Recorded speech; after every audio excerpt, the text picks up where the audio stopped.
Hi, welcome to another episode of Hot Takes. Now, it seems that there's been a rather interesting development in the court case against the SNP by Alex Salmond, and that his death has not necessarily killed the case. His lawyer, Gordon Dangerfield, has suggested that the case can still continue. Now, it was thought by many, and I've got to be honest, myself included, that with his passing, that would be the case over. Nobody would continue. There's no point in doing it. But it turns out that that's not the case because, of course, he wasn't suing them for slander or libel. Now, slander and libel can only be performed against the living. And with Alex dead, then that does not move forward. However, what people have pointed out is that the case involved more than slander and libel, and it involved malfeasance of public office. And now Joanna Cherry has come out and said that this means the case can continue. She, of course, is a barrister, and having now left politics, she is returning into the world of law. She's going back to being a barrister. And, well, good for her. I liked her, and, at least she's going back in and doing a proper job,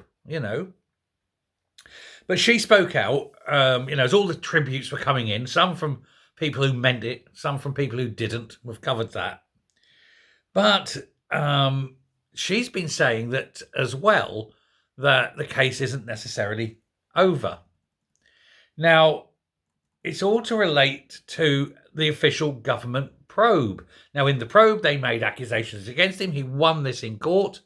And because he won the case, it isn't libel or slander what they were saying about him. If it were, it would now be a dead case. However, because it was done within the confines of law, it ceases to be that. It's a malfeasance trial. And so the damages can still proceed. Now, in this case, they won't go to Alex. He won't get them, but they will go to his estate. And so his wife will get the damages because these damages are or would be still payable, even though the plaintiff, in this case, obviously has passed away. And so Joanna Cherry is in contact with Gordon Dangerfield, allegedly. I think this is the case, to be confirmed. This is the rumour that she's in contact with Rodney Dangerfield, with Gordon Dangerfield. But Gordon Dangerfield himself has said and confirmed that the case is still ongoing.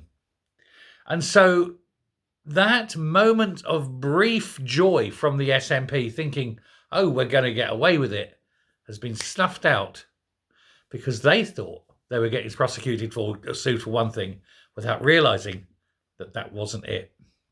Now, there was an element within his case for libel, but that's now gone.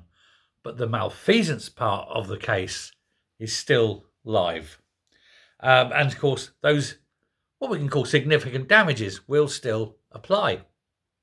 So I do hope that Dangerfield does go on for it. I hope he does push it. I hope he does win and he gets his $3 million in damages, because this comes from the party, not the SNP government. And therefore, it cannot be paid out of public expense. It's got to be paid out of party funds. And the party don't have it. It could be that the last laugh is coming from deep within a sarcophagus and that Alex Salmond's ghost is haunting the SNP for years to come, because he could, even with his passing, even in his death, destroy those who destroyed him. Good luck, Mr. Dangerfield. Do it for Alex. Thanks very much. Bye.